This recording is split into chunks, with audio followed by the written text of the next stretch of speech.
Daisy. And I'm Terry. And this is the Monday Mindset Podcast, where we share things of interest to us and hopefully to you.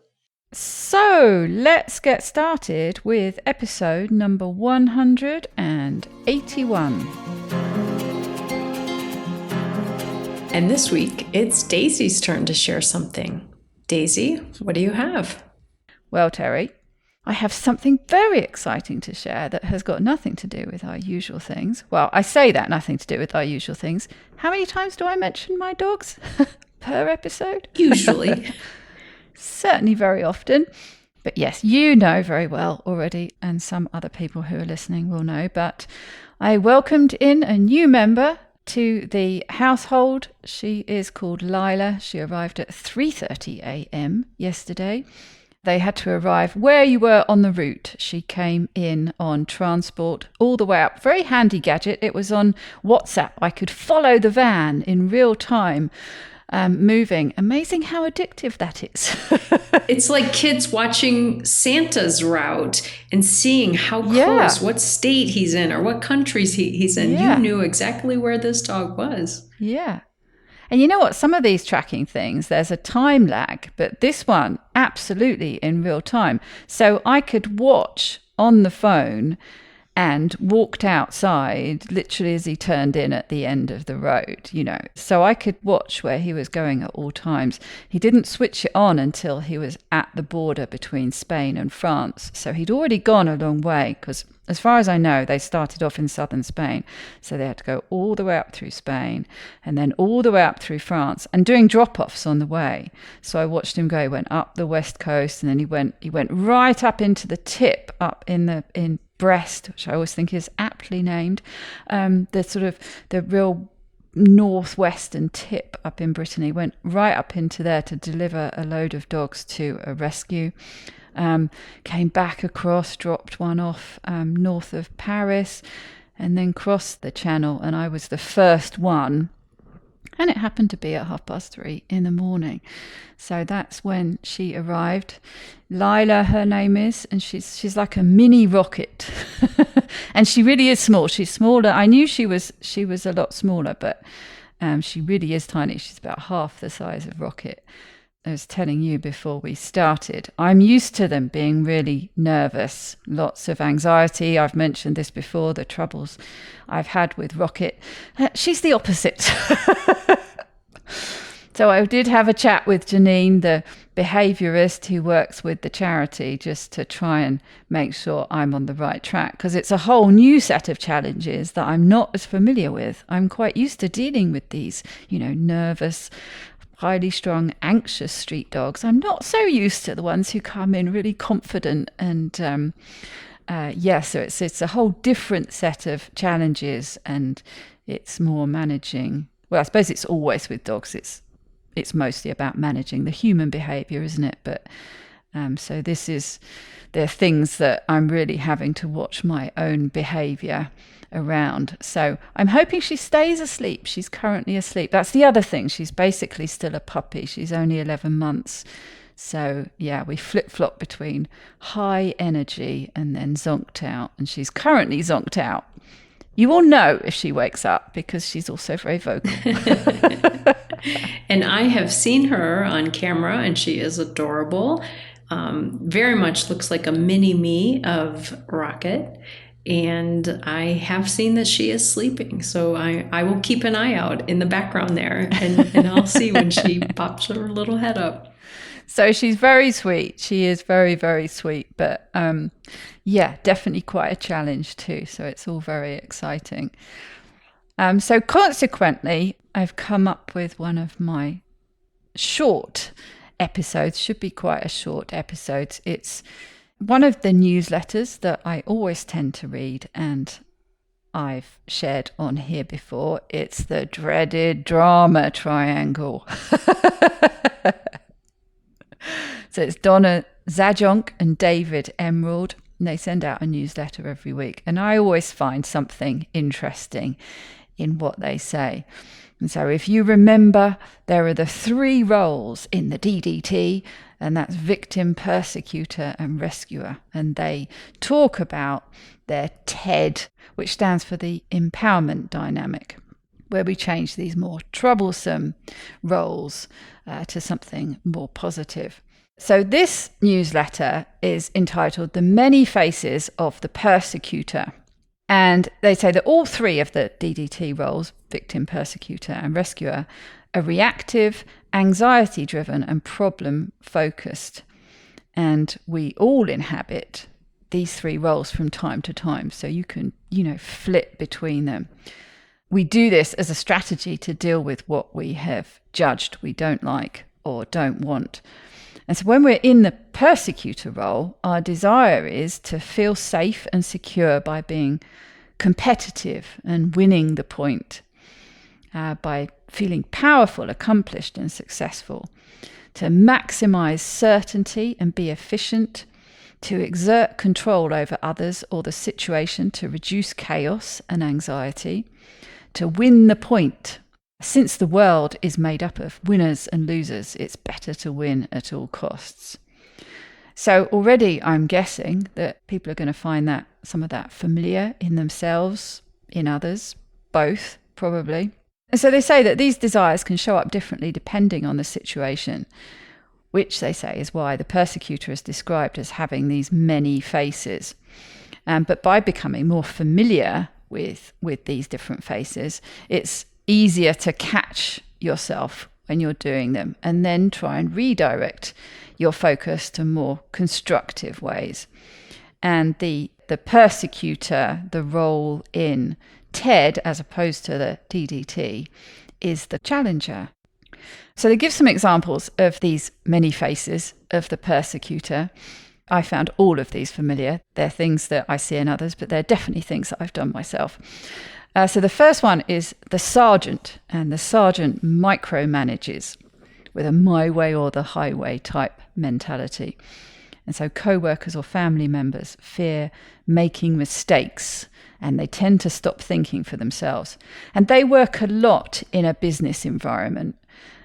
So, the impact these different dynamics can have in a business environment can be really costly, quite literally, if it's going to affect production and the happiness of the people who are working there. But it also applies really easily to social dynamics and families and all these things, which is, why I find it really interesting.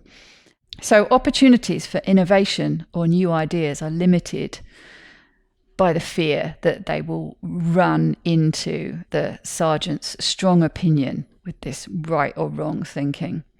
The next one is the critic. And the critic uses their critical disposition to control the family or work environment. And so others tend to walk on eggshells to avoid setting them off. Control is gained because others spend a lot of time and energy paying attention to their criticism. The silent one. This face uses silence to control and punish by withdrawing and cutting off interaction to control the situation and other people. And this creates a powerlessness in others as they try to figure out how to react to this silent treatment. And I'm guessing maybe some sort of passive aggressive stuff maybe comes under that one. I'm sure you'll be able to enlighten me. The manipulator. They may schmooze and relate to others to win their influence. Their motivation is questionable, and they may work hidden agendas. They befriend those who serve their agenda and shun those who don't. And this tends to create suspicion and distrust. And the last one is the cynic. And they use misplaced humour and sarcasm as a way of subtly belittling and staying in control. And this may leave others confused and bewildered about how to react. And they often see through the inauthenticity of their satire. This one in particular very strongly brought to mind a guy I got to know in France who had, it was when I was extremely overweight, and obviously, although everyone knew me like that, but it was always something that I was quite sensitive about. And he used to make jokes about it, but normalize it in, I'm only joking, right? And this is banter, and this is how we get along. And you kind of feel like you just have to go along with it. You feel like you're being petty if you say, actually, no, that's not funny. I don't find it funny. I find it really hurtful. Some people would be able to say that. I certainly couldn't. And so you then get into this really bad dynamic, this really not pleasant situation. So I think this is why these newsletters always strike a chord with me. They always hit something that I've experienced, or quite often things that, I see myself in most of these, from my own behavior. So whatever the face, when people operate from the persecutor role, there's a strong desire to control and manage others and uncomfortable situations. So you can see quite often, they often talk about the place it's coming from is a place of, some anxiety and some stress. And certainly, I know we've spoken about this before. I get highly anxious about not knowing outcomes.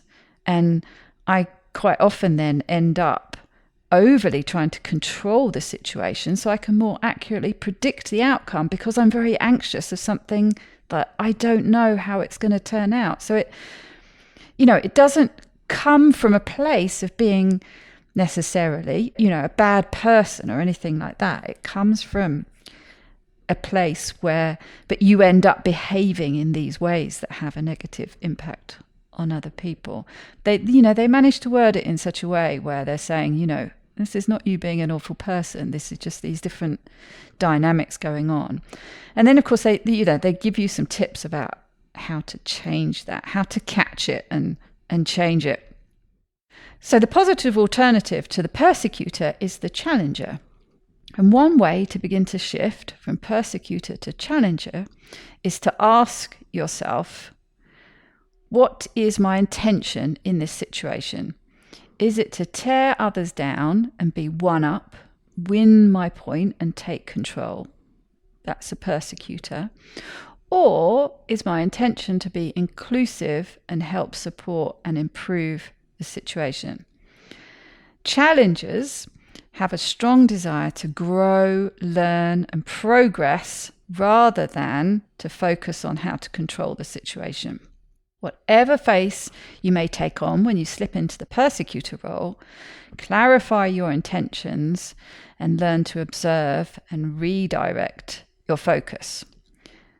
Tell yourself the truth, they say, about how you are relating, then pause, reflect on your intention, and choose to focus on what there is to learn in the moment for yourself and others. And hopefully become an empowering change agent. So there you go. Quite a short one, but I think lots of things that certainly I could relate to. So I'm guessing there are some people out there who can relate to it too. And just as we say with so many things, it starts with awareness. It starts with thinking about it and being aware of when it's happening in yourself, in others. Whatever. You've got to be aware of it happening before you can try and change it, haven't you? Mm-hmm. So just to clarify, I want to make sure I'm following this correctly. Part of the goal then is to, instead of being the persecutor in the dreaded drama triangle, to really move more into learning how to be a challenger. Yeah. In the TED. I'm using all new lingo here. I was thinking about, as you were describing the different persecuting roles, I've done all of them, and a couple of them I hang out in more often than I would like to.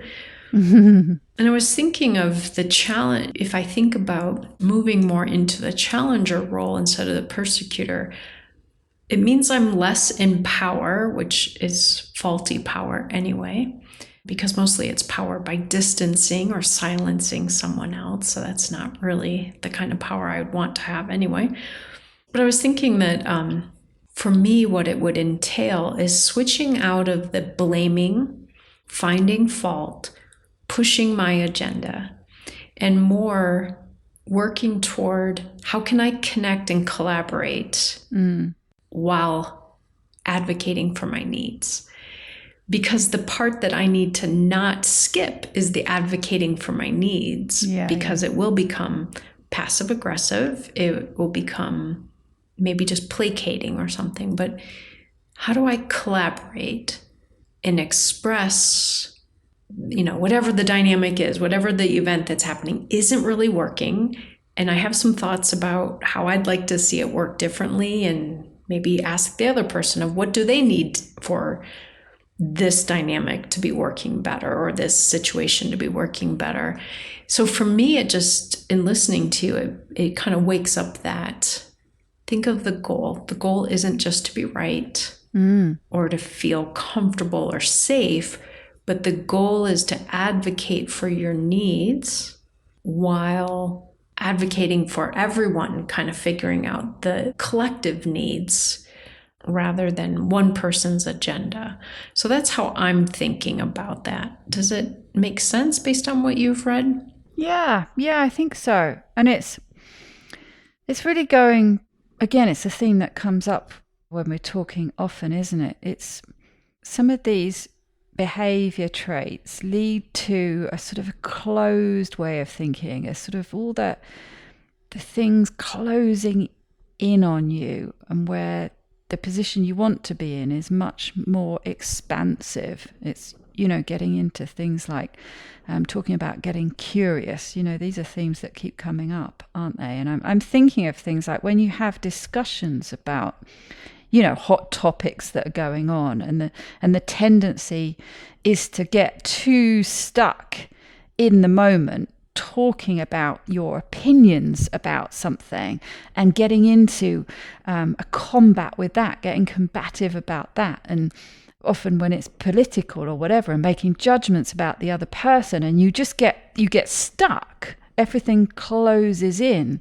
Whereas if you start approaching it slightly differently, if you start being a bit more expansive and saying, okay, well, yeah, this is my opinion about the situation, and I've heard your opinion about this situation, and we could go backwards and forwards with that forever and actually not get anywhere other than probably reinforce our own opinions. But let's start asking some questions. So, okay, so you think this and I think that, but let's ask some questions. And what is the solution? What should we do?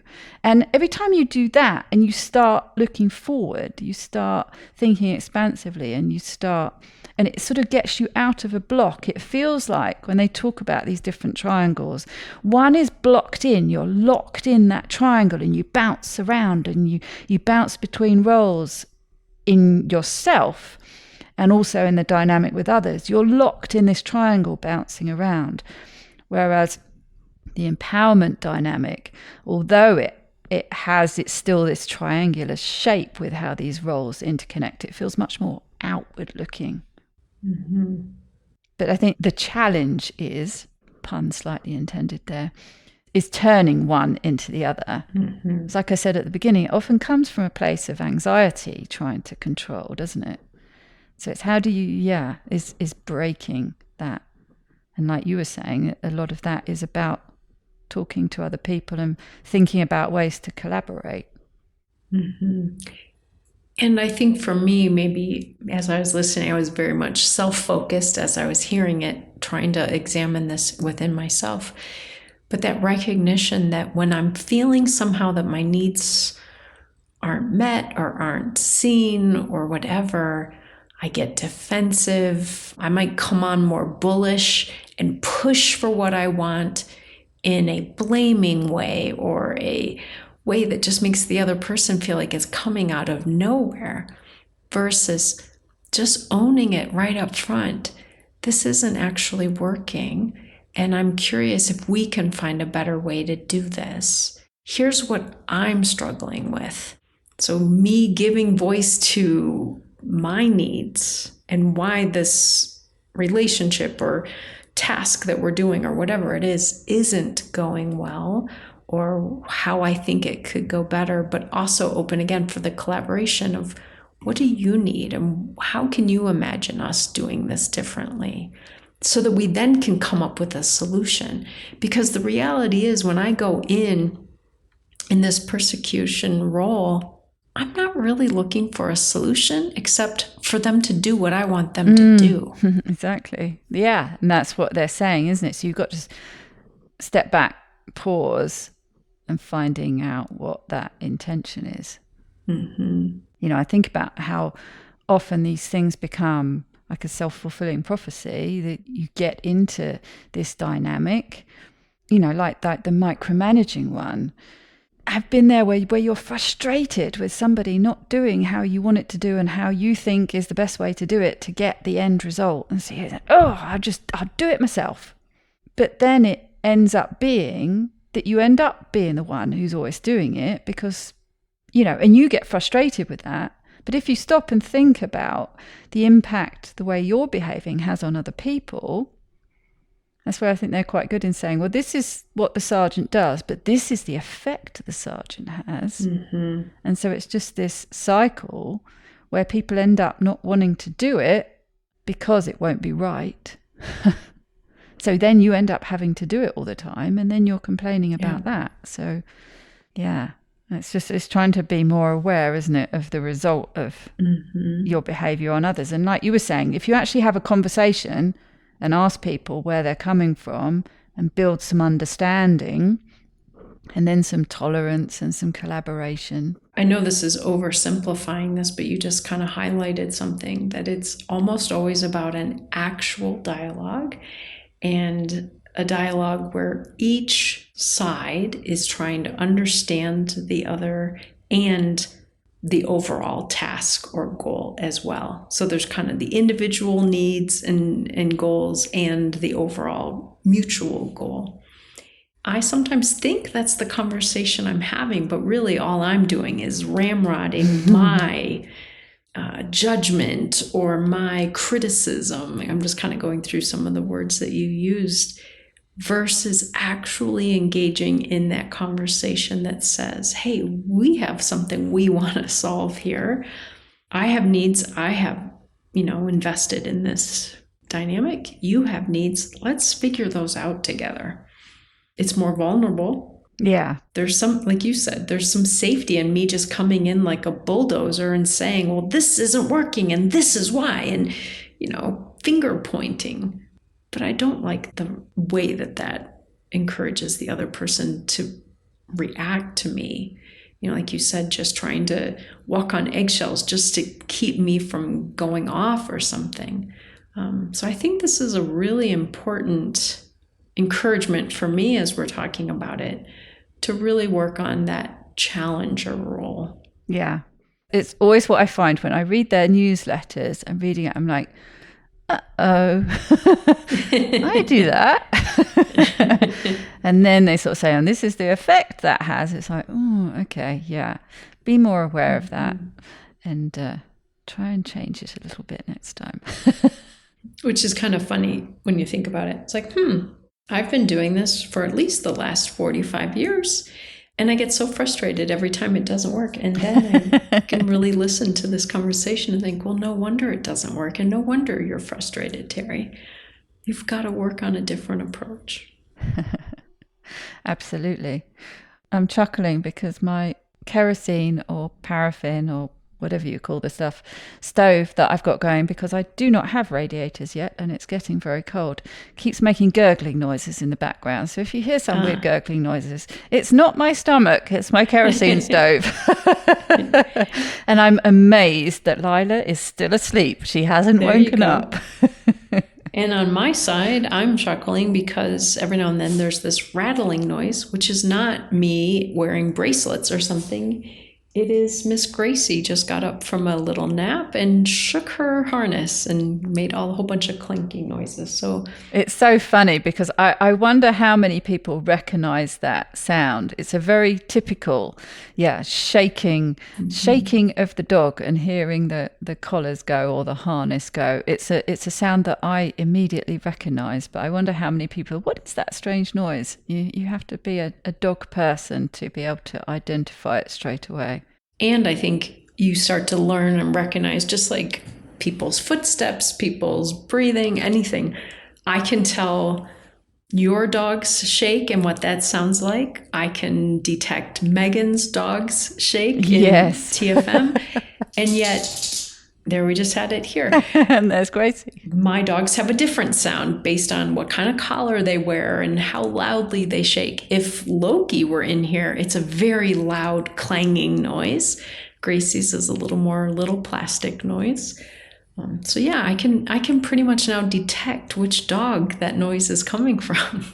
Yes, I have to say that I didn't spot that noise, did I, with Puff, one of Megan's greyhounds. I did think that was her. I thought she had a load of bangles on and was shaking it, because that's really what it sounds like. But apparently Puff has a load of sort of a bit like what are those charm bracelets almost? She's got so many things, I think, on her collar that when she has a shake, yes, it sounds like bracelets rattling. Yep. So yes, all our dog sounds. So there you go. We started and we ended up talking about dogs. Which is true to form with any time you and I talk. So good for listeners to also be a part of that dynamic. That's right. So until next time, I hope you have a very wonderful week. Take good care, everybody.